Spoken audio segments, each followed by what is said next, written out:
Hello दोस्तों, नमस्कार। स्वागत है आपका हमारे यूट्यूब चैनल सम्राट एजुकेशन में। दोस्तों, आज की इस वीडियो में आप लोगों को बीएससी एग्रीकल्चर 5th सेमेस्टर के एक विषय एग्रीकल्चर मार्केटिंग ट्रेड एंटरप्राइजेस एजी 504 का 5 से 6 मोस्ट इंपॉर्टेंट क्वेश्चन बताने वाला हूं, जो कि आपके एग्जाम के लिए भी बहुत ज़्यादा इंपॉर्टेंट होने वाला है। और आप लोग यदि इसके पीछे का भी वीडियो देख लेंगे तो 85% क्वेश्चन हमारे बताए गए जो भी क्वेश्चन उसी में से आएंगे, तो आप लोग उसको भी जरूर देख लीजिएगा।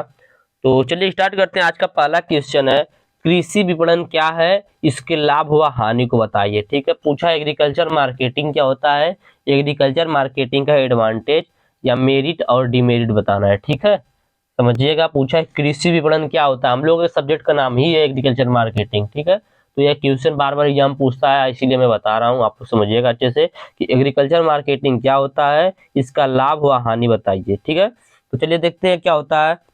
तो कृषि विपणन के अंतर्गत वे सभी सेवाएं आती हैं जो कृषि उपज को खेत से लेकर उपभोक्ता तक पहुंचाने में करनी पड़ती है। ठीक है, कृषि विपणन यदि आपसे कोई पूछ दिया तो आप क्या बताएंगे, तो आप बताएंगे कृषि विपणन वह प्रक्रिया होती है या कृषि विपणन के अंतर्गत वे सभी सेवाएं आती हैं जो कृषि उपज को खेत से लेकर उपभोक्ता तक पहुंचाने में करनी पड़ती है। जैसे मान लीजिए एक किसान है, ठीक है, उसने गेहूं का उत्पादन, गेहूं की बुआई करने के बाद उत्पादन प्राप्त हुआ। ठीक है, तो यहाँ से इसके उत्पादन को लेकर, इसके जो भी प्रोडक्ट है उसको लेकर, जो उपभोक्ता है, जो इसको खाने वाला है, जो इसको खरीदने वाला है, बेचने वाला है, उसके पास ले जाना ही क्या कहलाता है, एग्रीकल्चर मार्केटिंग कहलाता है। ठीक है, यहाँ से किसान के पास से उपभोक्ता तक पहुंचाने की जो प्रक्रिया होती है, इसी को एग्रीकल्चर मार्केटिंग कहा जाता है। या बोल सकते हैं कि कृषि विपणन से अभिप्राय उन समस्त व्यापारिक क्रियाओं को संपन्न करने से है जिसके द्वारा कृषिगत उत्पादों एवं सेवाओं का प्रवाह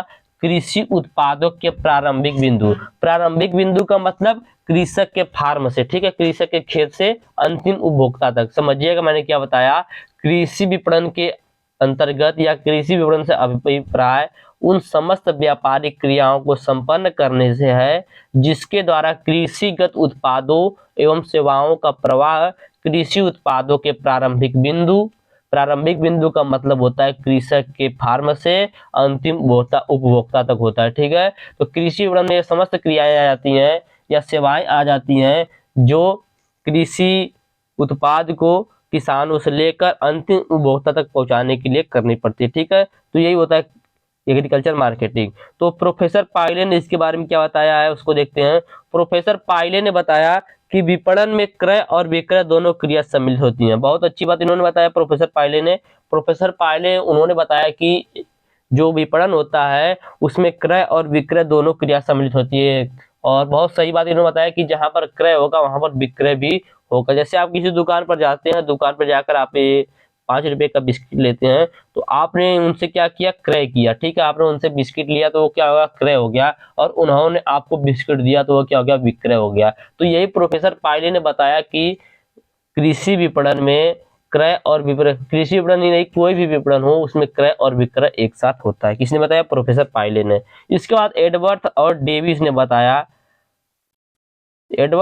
ने बताया कि विपणन एक आर्थिक रीति है जिसके द्वारा वस्तुओं एवं सेवाओं को बदला जाता है। जिसके द्वारा क्या किया जाता है, वस्तुओं एवं सेवाओं को बदला जाता है तथा उनके मूल्य मुद्रा में तय किए जाते हैं। ठीक है, एडवर्ड और डेविस ने बताया कि विपणन एक आर्थिक रीति है जिसके द्वारा वस्तुओं एवं सेवाओं को बदला जाता है तथा उनके मूल्य मुद्रा में तय किए जाते हैं। ठीक, इसका लाभ देखते हैं, कृषि विपणन का क्या लाभ है और क्या हानि है। तो कृषि उत्पाद के लाभ हम लोग देख रहे हैं।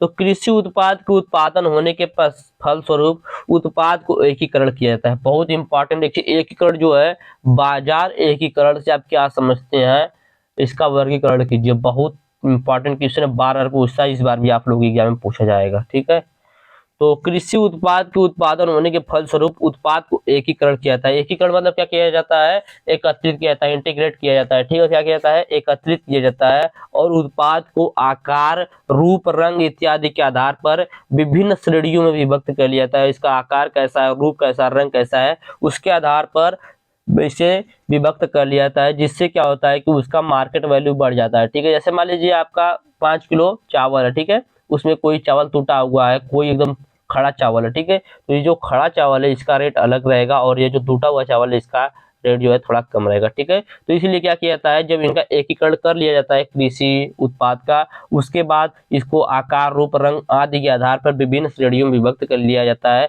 जिससे कृषिगत उत्पाद की मार्केट वैल्यू बढ़ जाती है और उत्पाद जो होता है वह आसानी से बिक्री हो जाता है। आगे देखते हैं लाभ। अगला पॉइंट है श्रेणीकृत वस्तु को बाहर भेजने पर यातायात में सुविधा होती है। जैसे मान लीजिए आपका 5 किलो चावल है, मान लीजिए 5 कुंटल चावल है, ठीक है, 5 कुंटल चावल है। अब 5 कुंटल चावल का श्रेणीकरण नहीं किया गया, उसमें से मान लीजिए 2 कुंटल चावल खराब है। अब 2 कुंटल चावल खराब है, उसको बाहर भेजेंगे, बाहर भेजने में आपका ट्रांसपोर्ट चार्ज लगेगा, मतलब सब मिला जुला कर बहुत ज़्यादा चार्ज आएगा। यदि आप इसको श्रेणीकृत कर लेंगे, श्रेणीकृत करने के बाद भेजेंगे, तो इससे क्या होगा, हमारा जो प्रोडक्ट है वहाँ पर उसका अच्छा दाम मिलेगा, अच्छी वैल्यू मिलेगी, तो इससे हमें कोई नुकसान नहीं होगा। ठीक है, तो यही बोल रहा है कि श्रेणीकृत वस्तु को बाहर भेजने पर यातायात में भी सुविधा होती है और कम जगह में वो चला भी जाएगा और नुकसान कम से कम होता है। ठीक है, अगला लाभ है उत्पाद के वितरण में सहायक होता है। ठीक है, तो कृषि विपणन जो होता है, उत्पाद जो होता है उसके विपणन में वितरण जब किया जाता है जगह जगह पर, उसमें भी सहायता प्रदान करता है। तो यह तो था इसका लाभ। अब इसकी हानियां देखते हैं, क्योंकि जहां लाभ होगी वहां हानियां भी होंगी। ठीक है, तो हानि क्या है, मध्यस्थों की श्रृंखला। मध्यस्थ मतलब कि जैसे हमारा खेत है, ठीक है, हमारे पास खेत है, हमसे एक हमारे गांव का व्यापारी लिया और उस व्यापारी ने दूसरे व्यापारी को बेचा, इस व्यापारी ने तीसरे व्यापारी को बेचा, इसने दुकानदार को बेचा, दुकानदार फिर किसी अंतिम उपभोक्ता को बेचेगा। तो यहाँ से यहाँ तक एक चैन बन गई, एक श्रृंखला बन गई। तो यही मध्यस्थों की श्रृंखला होती है। मतलब किसानों के बाद से जो व्यापारी आते हैं, जो ग्राहक आते हैं, उन्हें क्या बोल सकते हैं, मध्यस्थ बोल सकते हैं। ठीक है, तो यहाँ से एक व्यापारी ने किसान से ले लिया मान लीजिए 2 रुपए केजी, इसने इसको 3 रुपए बेचा, इसने इसको 4 रुपए बेचा, ऐसे मतलब सब लोग अपना लाभ कमाते हैं।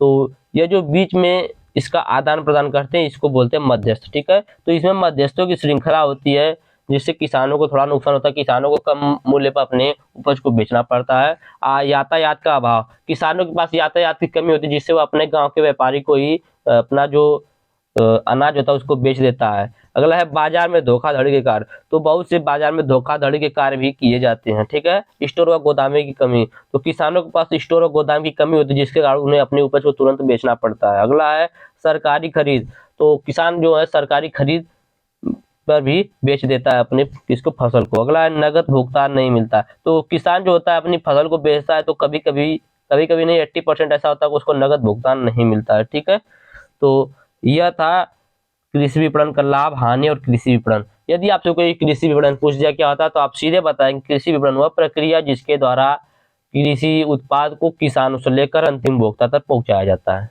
ठीक है, आगे देखिए अगला क्वेश्चन। अगला क्वेश्चन है बाजार क्या है, कृषि विपणन की अच्छी व्यवस्था की विशेषता बताइए। ठीक है, बाजार क्या है, कृषि विपणन के अच्छी व्यवस्था की विशेषता है। जहां पर कृषि विपणन की अच्छी व्यवस्था होती है वहां की विशेषता बताना है। तो चलिए देखते हैं सबसे पहले बाजार क्या होता है। ठीक है, तो यदि एक शब्द में बात करें तो बाजार वह स्थान होता है जहां पर वस्तुओं का क्रय और विक्रय होता है। ठीक है, बोल सकते हैं सीधी बात कि बाजार वह स्थान होता है जहां पर वस्तुओं का क्रय और विक्रय होता है। तो चलिए देखते हैं अब सबसे पहले बाजार क्या होता है, अच्छी सी परिभाषा समझ लेंगे, उसके बाद आप लोगों को शॉर्ट में बताएंगे कैसे समझना। ठीक है, तो बाजार क्या होता है, तो बाजार वह क्षेत्र है जिसमें क्रेता और विक्रेता सीधे तौर पर अथवा व्यापारियों आदि के माध्यम से एक दूसरे से जुड़े हुए होते हैं। समझिएगा, बाजार वह क्षेत्र है जहां पर क्रेता और विक्रेता, क्रेता मतलब खरीदने वाला, विक्रेता मतलब बेचने वाला। ठीक है, तो बाजार वह क्षेत्र है जिसमें क्रेता और विक्रेता सीधे तौर पर अथवा व्यापारियों आदि के माध्यम से एक दूसरे के इतने निकट संपर्क में रहते हैं कि एक क्षेत्र प्रचलित मूल्यों के आधार पर दूसरे क्षेत्र के प्रचलित मूल्यों के अनुसार वस्तुओं का विनिमय करते हैं। ठीक है, मतलब कहने का क्या है, बाजार का आने का मतलब क्या, बाजार क्या होता है, तो मैंने बताया कि बाजार वह क्षेत्र होता है जहां पर क्रेता और विक्रेता सीधे तौर पर या व्यापारियों के माध्यम से एक दूसरे से निकट संपर्क में रहते हैं। इतना समझिएगा आप लोग, बाजार वह क्षेत्र है जिसमें बेचने वाला और खरीदने वाला सीधे तौर पर या व्यापारियों के माध्यम से एक दूसरे से जुड़ा हुआ होता है। ठीक है, तो उसको बोलते हैं, ऐसे स्थान को बोला जाता है बाजार, या बोल सकते हैं बाजार ऐसे स्थान को कहा जाता है जहां पर वस्तुओं का क्रय और विक्रय होता है। ठीक है, बाजार ऐसे स्थान को कहा जाता है जहां पर वस्तुओं का क्रय और विक्रय होता है। तो चलिए देखते हैं बाजार कृषि विपणन की अच्छी विशेषता क्या है। ठीक है, कृषि विपणन की अच्छी विशेषता क्या है, जहां पर कृषि विपणन होता है वहां पर अच्छी विशेषता क्या होनी चाहिए। तो चलिए देखते हैं, तो एक सुव्यवस्थित कृषि विपणन व्यवस्था में निम्नलिखित गुण होने चाहिए, जिसमें पहला है बिचौलियों की संख्या कम होनी चाहिए। जो बिचौलियां, जो मैंने मध्यस्थ बताया था वही बिचौलिया भी उसको बोल सकते हैं। तो बिचौलियों की संख्या कम होनी चाहिए, क्योंकि बिचौलिया जो होता है किसानों को ठग देता है, बोल सकते हैं। किसानों को से कम कीमत पर क्या करता है, उनकी उपज को ले लेता है और अपने आप उसको इकट्ठा कर लेता है, स्टोर कर लेता है, उसके बाद उसको अधिक दाम पर बेचता है। अगला है गांव से मंडी तक शीघ्र एवं कम लागत पर माल पहुंचाने के लिए परिवहन के समुचित साधन की व्यवस्था होनी चाहिए। ठीक है, जो जहाँ पर भी किसान है, किसान का गांव है, किसान का घर है, वहां से मंडी तक उसकी फसल को ले जाने के लिए उस समुचित परिवहन की व्यवस्था होनी चाहिए। ठीक है, अगला है किसान में माल रोकने की क्षमता भी होनी चाहिए। मतलब किसान का जो प्रोडक्ट है, यदि कि मान लीजिए आज 2 रुपए केजी है, तो वह न बेचे, कल 3 रुपए केजी हो जाए तब बेचे, इसके लिए उसके पास रोकने की क्षमता भी होनी चाहिए। ठीक है, तो किसान में माल रोकने की क्षमता होनी चाहिए, जिससे उचित समय पर उचित मूल्य प्राप्त किया जा सके। अगला है कृषक को विपणन संबंधित पर्याप्त जानकारी होनी चाहिए। जो कृषक है, जो किसान, उसके पास विपणन से संबंधित पर्याप्त जानकारी होनी चाहिए। ठीक है, अगला है विपणन व्यवस्था ऐसी होनी चाहिए जिसमें वस्तुओं की मांग और पूर्ति में सामंजस्य हो सके। ठीक है, विपणन की व्यवस्था ऐसी होनी चाहिए जिसमें वस्तु की जो मांग है और पूर्ति है उसमें सामंजस्य हो जाए। ठीक है, अगला है विपणन प्रणाली के लिए उचित वित्त व्यवस्था होनी चाहिए। विपणन प्रणाली जो है उसके लिए उचित वित्त व्यवस्था होनी चाहिए। तो यह था आप लोगों का दूसरा क्वेश्चन कि बाजार क्या है, कृषि विपणन की अच्छी व्यवस्था की विशेषता बताइए। आगे देखते हैं अगला क्वेश्चन। बहुत ही ज्यादा इंपॉर्टेंट क्वेश्चन है और यह क्वेश्चन कहीं पर मिल भी नहीं रहा था, तो इसको मैंने कुछ अपने से लिखा हुआ है, कहीं बुक से नहीं लिखा है। थोड़ा बहुत मैंने बुक से भी देखा है, लेकिन बुक में नहीं दिया था। ठीक है, कहीं कहीं पर दिया था तो वहां से मैंने ले लिया है थोड़ा बहुत। चलिए देखते हैं बाजार एकीकरण क्या होता है, मार्केट इंटीग्रेशन बोल सकते हैं इसको। तो क्या होता है, तो बाजार एकीकरण एक अर्थशास्त्रीय अवधारणा है या एक प्रक्रिया बोल सकते हैं। ठीक है, बाजार एकीकरण एक प्रक्रिया है जो व्यापार और उत्पादों की प्रणाली को समग्र रूप से इंटीग्रेट करने का संदेश देता है, एकीकृत करने का संदेश देता है। समझिएगा, बाजार एक प्रक्रिया है, अर्थशास्त्रीय प्रक्रिया है जो व्यापार और उत्पादों की प्रणाली को समग्र रूप से इंटीग्रेट करने का, एकीकृत करने का संदेश देता है। इसका मतलब है कि विभिन्न प्रकार के व्यापारिक और उत्पादों के बाजार एक साथ एक ही बाजार में संयोजित किए जाते हैं। मतलब क्या है कि कोई भी प्रोडक्ट होगा वह एक ही बाजार में एक ही साथ मिल जाएगा, जिससे उनका प्रबंध और नियंत्रण आसान होता है। एकीकरण के परिणाम स्वरूप उत्पादों की कीमतें, आपूर्ति और मांग को संगठित रूप से प्रबंधित भी किया जा सकता है, जो अधिक उत्पादकता, वित्तीय निर्णयों की बेहतरी और सामाजिक और आर्थिक समरसता की प्रोत्साहन कर सकती है। ठीक है, तो यह था एकीकृत बाजार। ठीक है, बाजार एकीकरण। ठीक है, आगे देखते हैं। बाजार एकीकरण का तात्पर्य विभिन्न बाजारों को एक में एकीकृत करना है। ठीक है, जिससे वस्तुओं और सेवाओं की मुक्त आवाजाही की अनुमति भी मिलती रहे। तो यह था बाजार एकीकरण, जो कि आप लोग को मैंने बता दिया। आगे देखते हैं, अगला क्वेश्चन है मांग के नियम तथा मांग के नियम की मान्यताओं का वर्णन कीजिए। मांग का नियम क्या है और मांग के नियम की मान्यताएं क्या है, उसका वर्णन करना है। तो चलिए देखते हैं मांग का नियम तथा मांग के नियम की मान्यताओं का वर्णन कीजिए। तो किसी वस्तु की कीमत तथा उसकी मांगी गई मात्रा के संबंध को मांग का नियम कहा जाता है। ठीक है, यदि कोई पूछे मांग का नियम क्या होता है, तो क्या बोलेंगे कि किसी वस्तु की कीमत तथा उसकी मांगी गई मात्रा के संबंध को मांग का नियम कहते हैं। किसी वस्तु की कीमत व उसकी मांग के बीच विपरीत संबंध पाया जाता है। ठीक है, किसी वस्तु की कीमत और उसकी मांग के बीच विपरीत संबंध पाया जाता है। तो चलिए देखते हैं मांग के नियम के अनुसार या मांग का नियम क्या होता है। तो अन्य बातें समान रहने पर, बहुत बड़ी बात है, या जो मैंने बोला ना, अन्य बातें समान रहने पर, यह बहुत बड़ी बात है। ठीक है, समझिएगा, अन्य बातें समान रहने पर यदि वस्तु की कीमत घटने से उसकी मांग बढ़ती है और कीमत बढ़ने से मांग घटती है। ठीक है, अन्य बातें समान रहने पर जब यदि वस्तु की कीमत बढ़ेगी तो उसकी मांग, सॉरी, जब वस्तु की कीमत घटेगी तो उसकी मांग बढ़ेगी और कीमत बढ़ेगी तो मांग घटेगी। जैसे मान लीजिए इस समय आलू कितने रुपए केजी है, तो 20 रुपए केजी है। ठीक है, इससे क्या हो गया है, इससे इसका मांग कम हो गया है। इसके पहले आलू कितने रुपए केजी था, 10 रुपए केजी था, तो कोई जाता था उसको 50 रुपए का आलू लेना होता था तो वो 5 केजी आलू ले लेता था। आज जाएगा 50 रुपए लेकर तो उसको 2.5 किलो आलू ही मिलेगा। ठीक है, पहले कितना मिल जाता था, पहले उसको 5 किलो मिलता था, आज कितना मिल रहा है, 2.5 केजी मिल रहा है। तो यही आप लोगों को समझना है कि यदि वस्तु की कीमत बढ़ेगी तो वस्तु की मांग घट जाएगी और वस्तु की कीमत घटेगी तो वस्तु की मांग बढ़ जाएगी। ठीक है, मांग का नियम यही बोलता है कि अन्य बातें समान रहने पर वस्तु की कीमत घटने से उसकी मांग बढ़ जाती है और वस्तु की कीमत बढ़ने से उसकी मांग घट जाती है। ठीक है, मांग का नियम कीमत में परिवर्तन के परिणाम स्वरूप केवल मांग के परिवर्तन की दिशा का बोध कराता है, उसकी मात्रा का बोध नहीं कराता है। समझिएगा, मांग का जो नियम होता है कीमत में परिवर्तन के परिणाम स्वरूप केवल मांग के परिवर्तन की दिशा का बोध कराता है, उसकी मात्रा का बोध नहीं कराता है। अब देखेंगे मांग के नियम की मान्यताएं। तो मांग के नियम की काम मान्यताएं देखते हैं। तो मांग के नियम के कथन में अन्य बातें समान रहने पर एक बहुत महत्वपूर्ण वाक्यांश है। ठीक है, जो अन्य बातें समान रहने, मैंने बताया कि अन्य बातें समान रहने पर यदि वस्तु की कीमत घटती है तो वस्तु की मांग बढ़ती है और वस्तु की कीमत बढ़ती है तो वस्तु की मांग घटती है। यह बहुत बड़ी बात है। ठीक है, अन्य बातें समान रहने पर इसमें जो बोला गया है ये बहुत बड़ी बात है। ठीक है, अगला है मांग के नियम लागू होने के दशाओं या मान्यताओं का पूरा होने के लिए निम्न दशाओं का होना आवश्यक है, जिसमें पहला है उपभोक्ताओं की रुचियों, आदतों तथा अधिमानों में कोई परिवर्तन नहीं होना चाहिए। ठीक है, उपभोक्ता जो उसकी रुचि, आदत और अधिमान में कोई परिवर्तन नहीं होना चाहिए। उपभोक्ता की आय में किसी प्रकार का परिवर्तन नहीं होना चाहिए। उपभोक्ता की आय में भी किसी प्रकार का परिवर्तन नहीं होना चाहिए। रीति रिवाजों में कोई परिवर्तन नहीं होना चाहिए। प्रयोग की जाने वाली वस्तु साधारण होनी चाहिए, श्रेष्ठता प्रदान करने वाली नहीं होनी चाहिए। ठीक है, वस्तु का कोई निकट स्थानापन्न नहीं होना चाहिए। ठीक है, वस्तु का कोई सब्स्टिट्यूट नहीं होना चाहिए। तो यही था मांग का नियम और मांग के नियम की मान्यताएं। आगे देखते हैं अगला क्वेश्चन।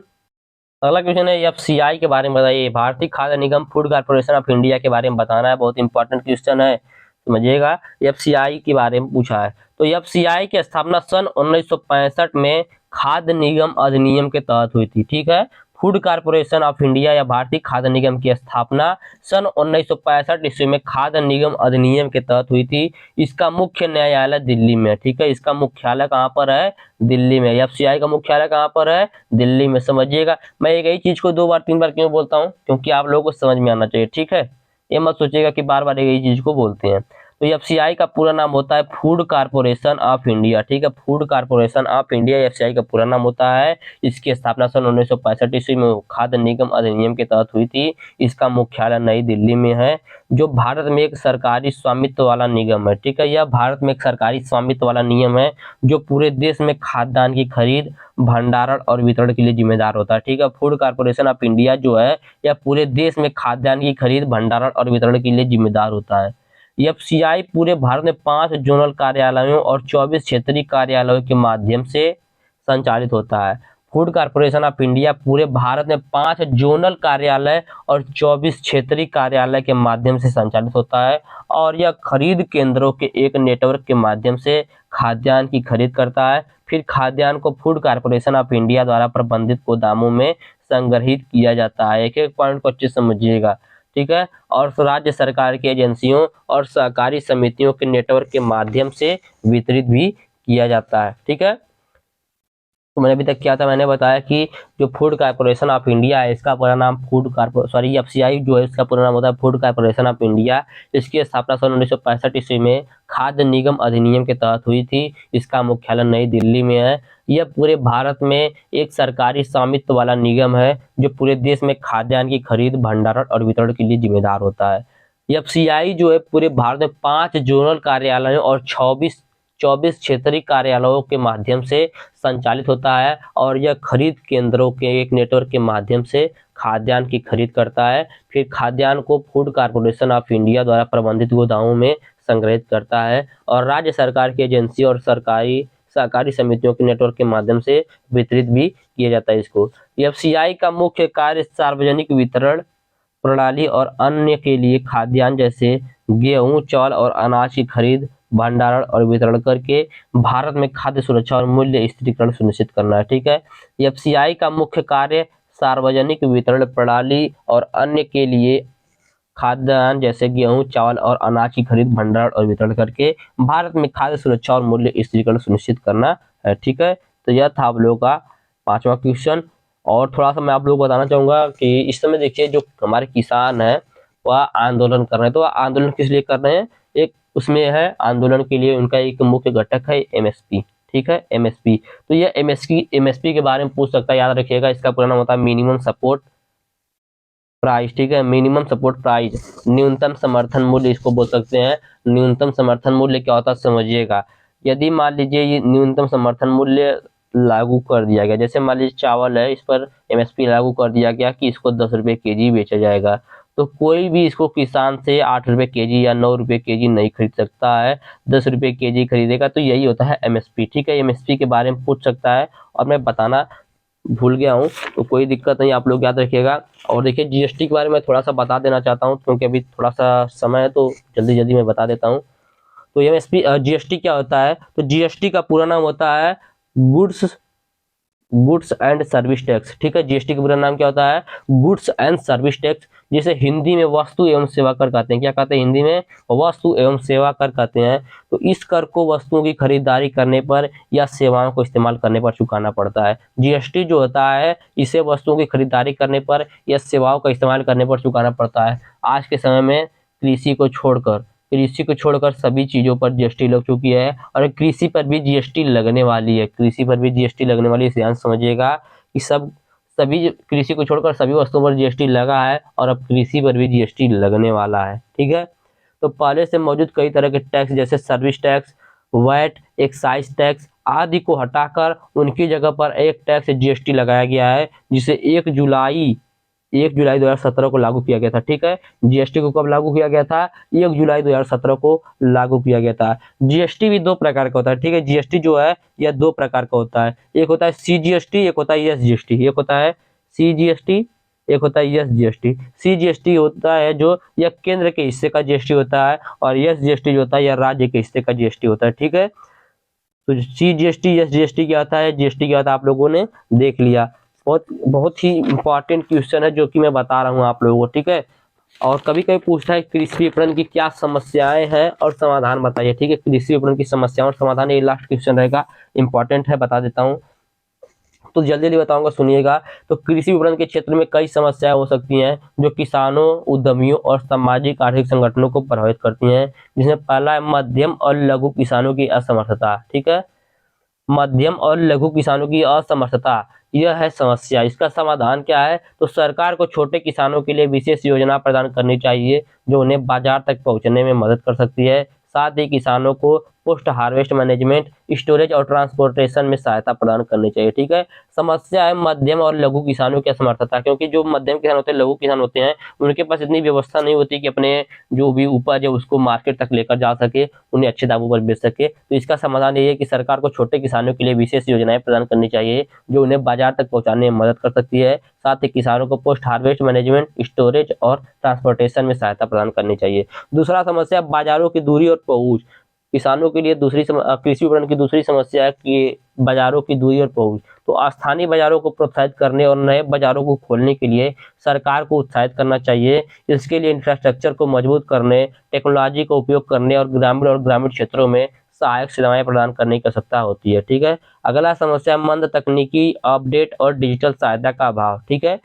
तो मंद तकनीकी मतलब धीमी तकनीकी अपडेट और डिजिटल सहायता का अभाव। तो कृषि तकनीक में सुधार के लिए किसानों को प्रशिक्षित करना चाहिए और उन्हें नई तकनीक साधनों तक पहुंचाने के लिए तकनीकी सेवाएं प्रदान करनी चाहिए। अगला है मूल्य संबंधित समस्या। तो एक सुरक्षित और स्थिर मूल्य निर्धारण प्रक्रिया को ध्यान में लाने के लिए सरकार को कदम उठाना चाहिए। नए और अच्छे बाजारों को खोलने और किसानों को सीधे खरीदारों से जोड़ने के लिए इस प्रक्रिया को सुधारना चाहिए, क्योंकि बिचौलिया जो होता है वह बीच में से किसान के भविष्य की जो पैसे होते हैं उसको खा जाता है, ठीक है। अगला है भंडारण की कमी। तो कृषि उत्पादों के भंडारण के लिए उचित व्यवस्था होनी चाहिए जिससे किसान अपने उत्पाद को अच्छी कीमत पर बेच सके। इसके लिए स्थानीय स्तर पर स्टोरेज सुविधाएं बढ़ाने के लिए सरकार और उद्यमियों को मिलकर काम करना चाहिए। तो यही था कृषि विपणन की समस्या और उसका समाधान जो कि मैंने आप लोग बताया, और यह था लास्ट क्वेश्चन। उम्मीद करते हैं जो भी मैंने बताया आप लोगों को अच्छे समझ में आया होगा। यदि आप लोगों को इसका पीडीएफ चाहिए तो डिस्क्रिप्शन में व्हाट्सएप ग्रुप का लिंक, व्हाट्सएप नंबर दिया गया है, मैसेज करके आप लोग इसका पीडीएफ ले सकते हैं।